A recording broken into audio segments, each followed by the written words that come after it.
Hari ini kita belajar tentang sejarah iman di dalam Alkitab ya, tokoh-tokoh yang ada. Itu kita baca di Ibrani pasal 11. Semua sudah dapat? Belum? Kitab Ibrani pasal 11. Ayat 23 sampai 31.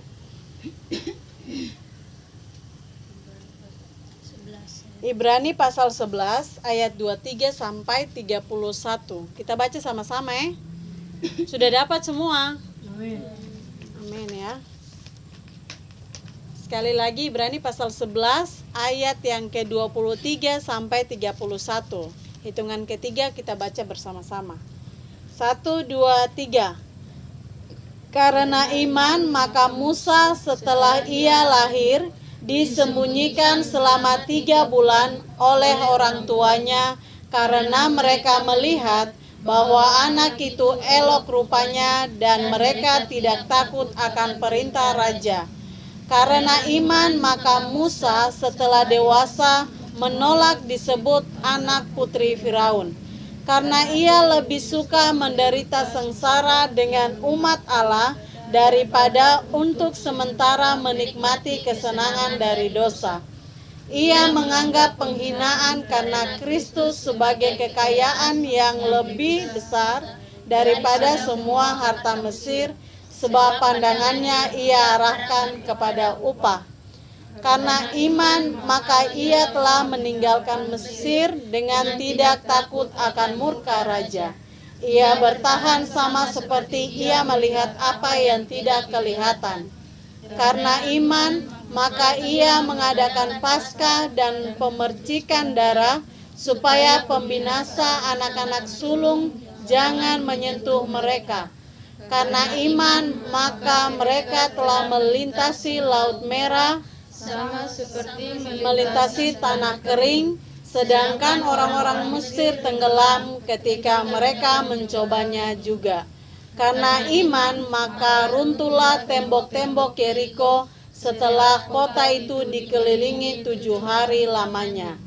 Karena iman maka Rahab perempuan sundal itu tidak turut binasa bersama-sama dengan orang-orang durhaka, karena ia telah menyambut pengintai-pengintai itu dengan baik. Amin. Kita sudah baca kebenaran firman Tuhan. Tadi judulnya tentang apa? Pelajaran sejarah. Nah, sudah kita baca di dalam kitab Ibrani pasal 11 ayat 23 sampai 31. Itu ada para pelaku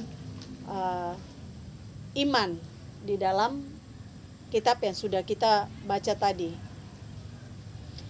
Kita sudah membaca bagaimana teladan iman mereka kepada Allah yang hidup dalam menghadapi berbagai tantangan kehidupan, tetapi karena iman mereka kuat. Penulis Ibrani ini, kitab Ibrani ini memaparkan bahwa beberapa tokoh iman, bukan hanya ada Musa. Tadi kita baca sudah ada Musa, terus ada siapa lagi? Ada Rahab, ada siapa lagi? Coba lihat lagi ke bawah, ada siapa lagi? Ada beberapa tokoh iman yang disebutkan di dalam Ibrani pasal 11 ini. Bukan. Firaun itu dia karena Firaun tidak termasuk di dalam ada banyak. Ayo lihat lagi. Ayo lihat baik-baik. Kita belajar sama-sama ya. Tuh ada yang tulisan karena iman. Itu ada di situ. Karena iman Musa. Siapa lagi? Ada Abraham sebelum-sebelumnya. Karena ada Yakub, terus Abraham. Ada siapa lagi? Yusuf. Ada Musa. Ada sebelum-sebelumnya lagi tuh, lihat di ayat-ayat sebelumnya. Ada Henok. Habel.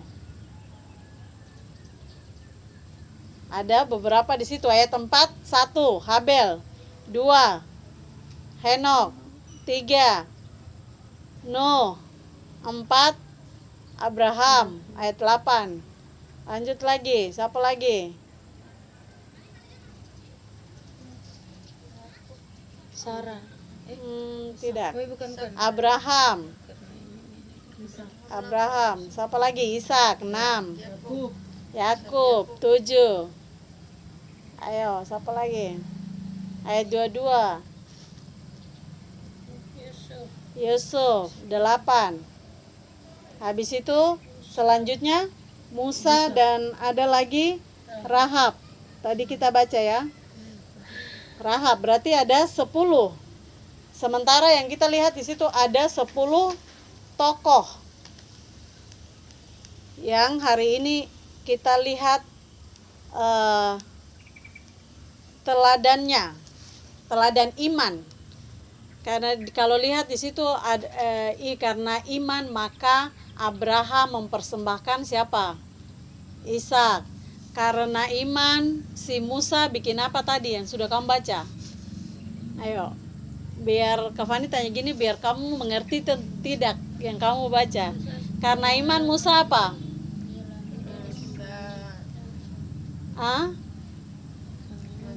Karena iman Musa menolak untuk disebut anak putri Firaun. Kenapa dia tolak? Ayo, ada di situ tuh. Karena dia lebih suka menderita sengsara dengan umat Allah. Ya, karena dia waktu itu apa? Siapa yang tahu? Kenapa dia menolak disebut anak Firaun? Karena waktu itu apa? Waktu itu terjadi apa? Makanya dia lebih memilih sengsara. Dia lebih memilih sengsara dengan bangsa Israel atau daripada dia disebut sebagai anak Firaun. Apa? Waktu itu apa? Orang Mesir lagi diapa? Ada apa? Orang Israel lagi diapain sampai Musa kayak disebut anak Firaun aja dia tidak mau. Iya, karena waktu itu ada perbudakan. Sehingga anak apa yang dibunuh? Ayo. Anak sulung. Bukan. Anak sulung yang dibunuh, ayo. Anak sulung. Anak-anak sulung. Anak-anak orang Israel. Anak-anak orang Israel lebih tepatnya yang dibunuh. Makanya termasuk sebenarnya Musa juga ini, tapi dilihat apa? Kenapa sampai dia selamat? Karena apa? Karena dia dianggap oleh ratu. Maksudnya ratu lihat apa sampai ratu bisa ini? Kalau anak itu dia jelek ya pasti ratu bilang aku kasih bunuh saja. Tapi karena apa? Di Alkitab tadi bilang karena elok rupanya. Kalau zaman sekarang bahasanya karena tampan, karena ganteng, makanya putri Firaun mau. Nah, itu. Jadi penulis kitab Ibrani ini memaparkan bahwa beberapa tokoh iman menunjukkan keberanian iman dan kesetiaan kepada Tuhan Yesus. Ya. Kalau tadi kita baca itu Musa dengan dia punya kisah. Nanti pulang lagi baca di Alkitab lagi baik-baik. Kenapa dia disebut sebagai tokoh iman? Begitu. Abraham, kenapa disebut tokoh iman? Rahab, di situ sudah ada, ditulis lagi situ. Yusuf, kenapa disebut sebagai orang beriman? Nah, di sini dengar baik-baik. Penulis kitab Ibrani dia itu memaparkan bahwa beberapa tokoh iman yang tadi kita sebut ulang-ulang tuh menunjukkan keberanian iman dan kesetiaan kepada Allah. Mereka mengambil tindakan berani dan penuh kepercayaan karena iman mereka kepada Allah meskipun menghadapi resiko dan tantangan besar. Jadi bagi kita yang dengar hari ini, ketika melakukan atau ada tantangan yang sedang kita hadapi, kalau punya iman tuh jangan maju. Kalau punya iman baru yakin. Punya iman ya sudah stop di situ. Jangan bikin-bikin diri bilang saya ini punya iman besar. Padahal Tuhan Yesus bilang iman besar bagaimana? Tuhan Yesus tanya, adakah manusia yang punya iman sebesar apa? Sebesar apa? Siapa yang pernah lihat biji sesawi? bukan sawi, biji sesawi itu. Kalau Kavani pernah, mama asuh Kavani ke Israel, dia datang itu bawa biji sesawi itu. Ini apa? Segini. Ini kayaknya masih besar lagi. Kita pupil juga masih besar. Masih besar, kecil. Kavani lihat sekecil ini, Tuhan Yesus bilang sekecil ini. Coba kok kalau punya iman tuh, coba sudah sebesar biji sesawi belum? Pikir-pikir lagi, kayaknya belum. Jangan kan kayaknya. Yakin bagaimana ya?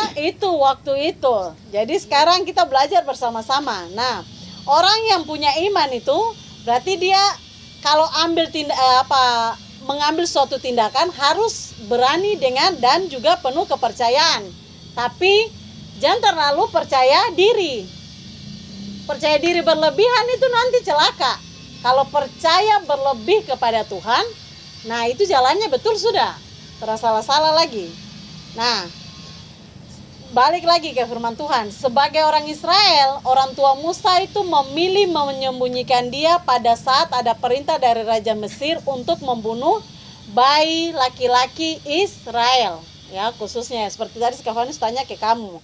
Di ayat 23 itu.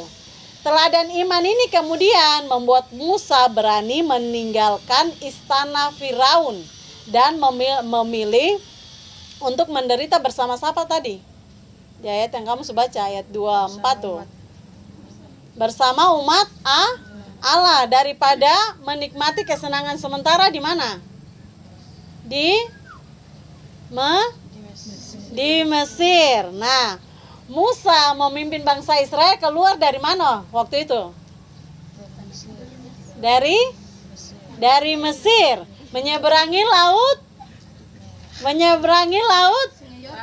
melewati laut ya sana, sini Yordan, sini laut mati, menyeberangi lautan yang itu, menyeberangi laut Teberau dan meruntuhkan tembok Yeriko. Berapa kali dong suruh keliling? 7 berapa? 7 kali kah? 7 hari, ayo. 7 hari. Siapa yang bilang 7 hari? Angkat tangan. 7 hari. 7 hari. Pertanyaannya 7 kali atau 7 hari? Ayo jawab yang mana? 7 hari. 7 kali. Sana dua-dua. Hari. Siapa yang hari angkat tangan? Ya oke, sudah ya. Yang lain jangan bimbang-bimbang. 7 hari atau 7 kali? Ayo. Hari. Yang ini hari. Berarti hanya cuma Gres yang kali ya. Kali atau hari? Ayo. Kali. Hari. Coba angkat tangan yang hari dulu, angkat tangan biar Kak Fani lihat. 1, 2, 3. Yang lain ini. Ayo. 7 hari. Gua terajari 7 hari. 7 hari. Lah boleh ganti pilihan. Itu ayo berapa kali? Berapa? Kita lihat kita. Oke. Yang jawab 7 kali angkat tangan. 7 kali. 1, 2. 7 kali atau hari? 7 kali. Gres berapa? 7 hari. Berarti yang betul yang 2 sana. 2 sana yang betul. 7 kali. 7 kali ya.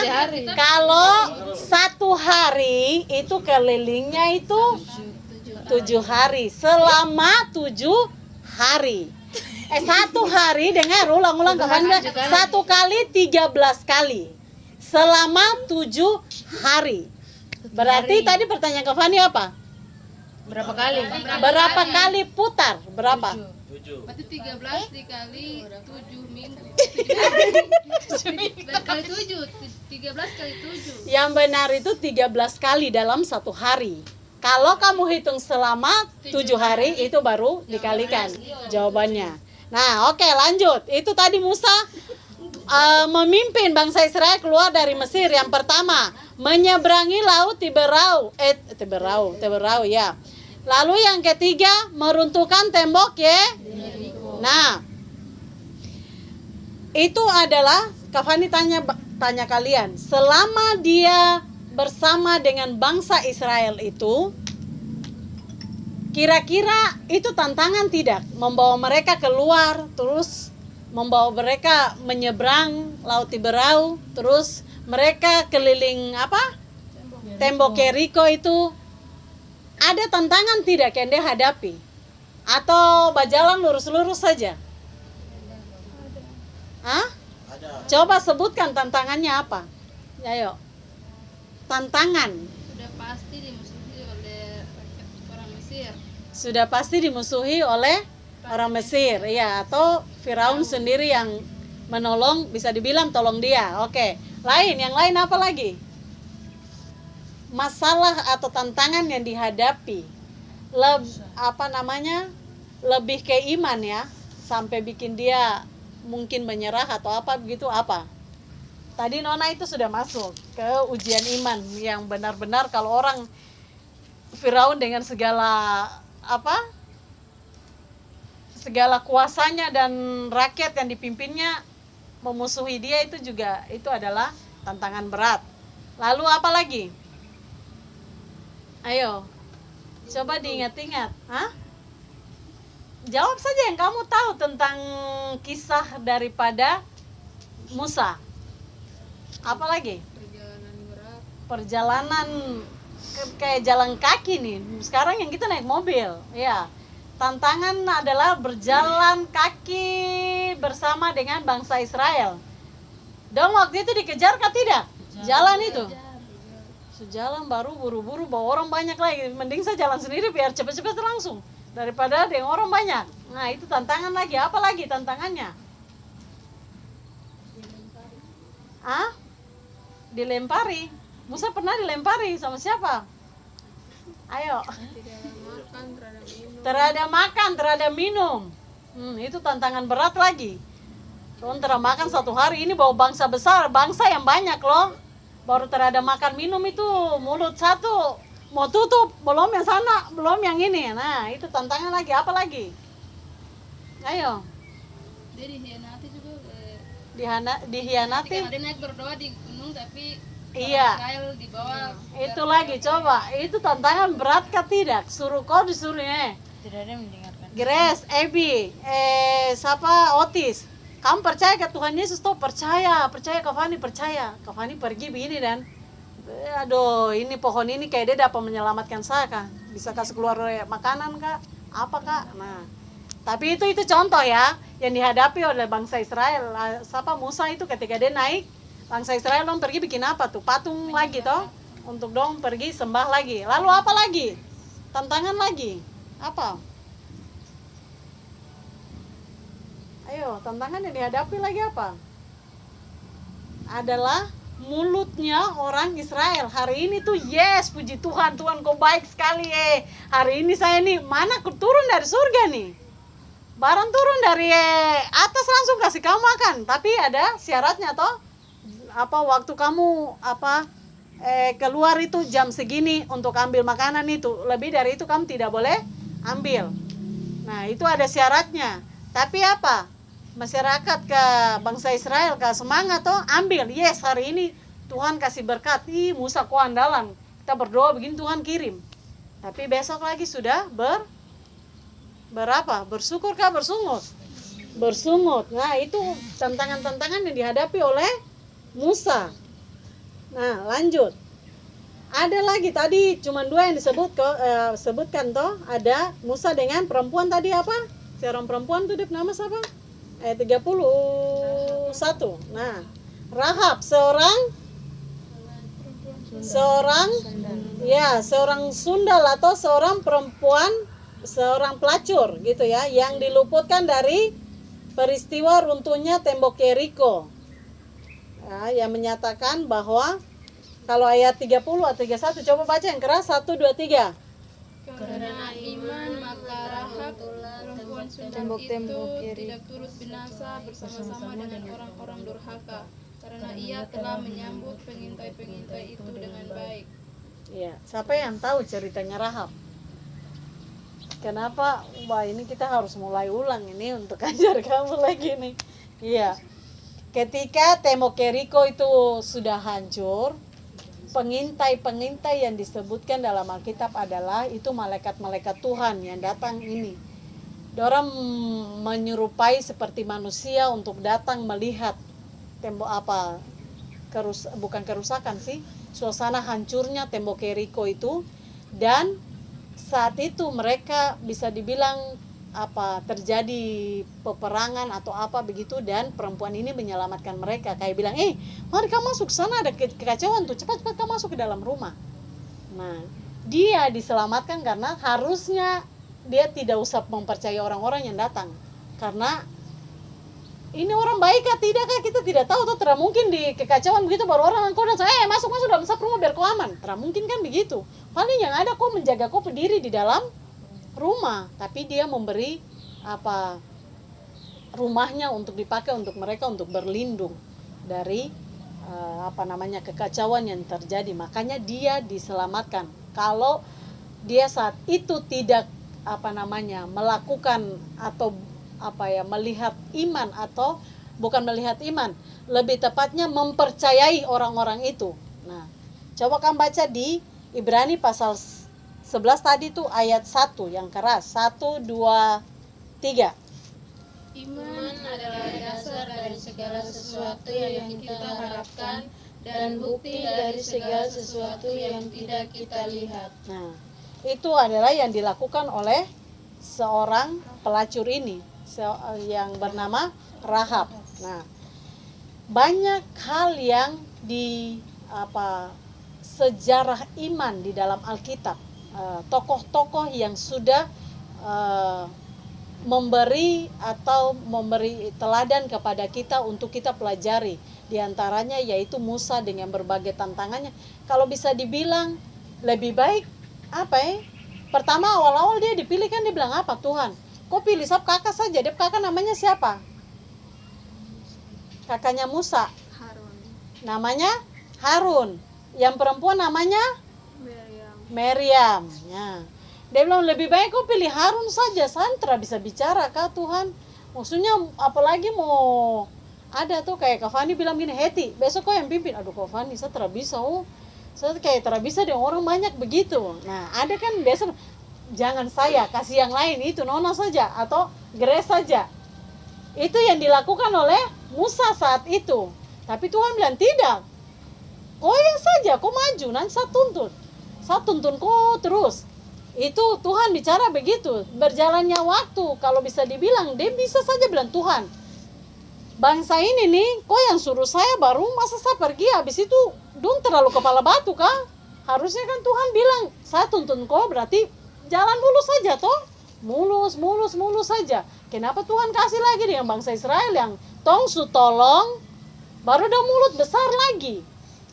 Nah, itu sebenarnya iman, bisa dibilang bahwa iman Musa saat itu adalah sudah bilang bukan sebesar biji sesawi lah. Dia suka terserah kau saja Tuhan. Itu kalau di zaman yang sekarang orang nih, Tuhan kau atur sudah. Apalagi kata-kata yang sekarang Tuhan kau atur, saya atur tapi berantakan jadi mending kau yang atur.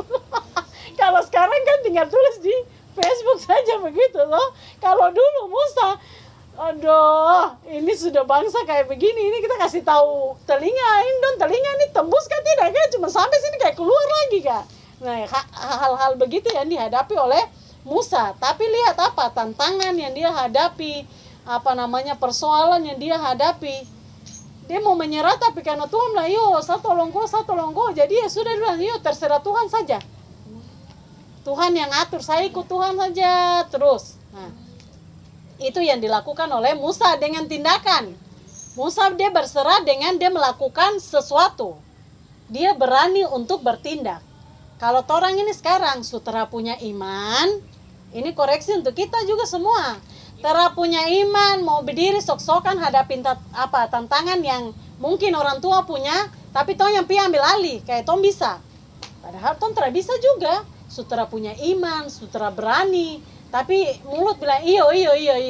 Tapi hati, pikiran, apalagi iman, tidak cukup untuk mau bilang saya ada di situ. Saya yang berdiri untuk siapa orang tua, tidak ada. Jadi mulai dari sekarang, Nah, semua teladan iman yang mengajarkan bahwa di dalam Tuhan Yesus Kristus, semua teladan yang tadi Tom baca di dalam Ibrani pasal 11 itu, bahwa di dalam Tuhan Yesus Kristus Allah akan memberikan identitas baru bagi setiap orang yang menerima iman darinya. Bukan iman yang kau buat-buat, bukan iman yang orang tua bilangnya, Glenn, kau punya iman sedikit kah? Begitu, bukan dari itu, tapi dari Tuhan Yesus, ya. Terimanya atau identitas iman yang baru itu kita terimanya dari Tuhan Yesus. Nah, kalau kita dilihat di Yohanes pasal 1 ayat 12 sampai 13 itu, Yohanes menuturkan, namun semua orang yang menerimanya diberinya hak supaya menjadi anak-anak siapa? Anak-anak Allah, yaitu mereka yang percaya. Lihat Alkitabnya ya, Yohanes 1 ayat 12 dan 13.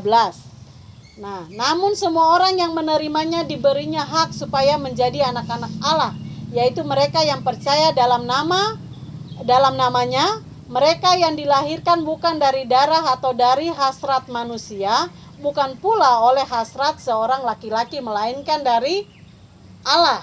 Nah, iman yang tadi Kak Fani sampaikan memberikan identitas yang baru.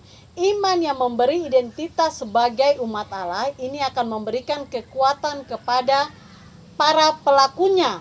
Untuk para pelakunya siapa? Kita semua, ya. Untuk berani mengambil keputusan yang sulit, yang tidak jarang harus melawan arus dunia, ya. Maka iman yang sejati tidak hanya berbicara tentang keyakinan dari dalam, ya, tetapi juga tentang tindakan nyata yang menghadirkan keyakinan tersebut. Di dalam Tuhan Yesus Kristus, ketika kita mendapatkan identitas baru yang memberi kekuatan untuk mengikuti teladannya Tuhan Yesus dan berani berdiri teguh di dalam iman yang sudah kita dapati itu. Sekarang kalau Kak Fani bicara begini, mungkin dari kita bagaimana ya? Belum mengerti atau belum punya iman itu, atau berpikir, sebenarnya saya ini punya iman atau tidak, Belajar baca Alkitab, ya.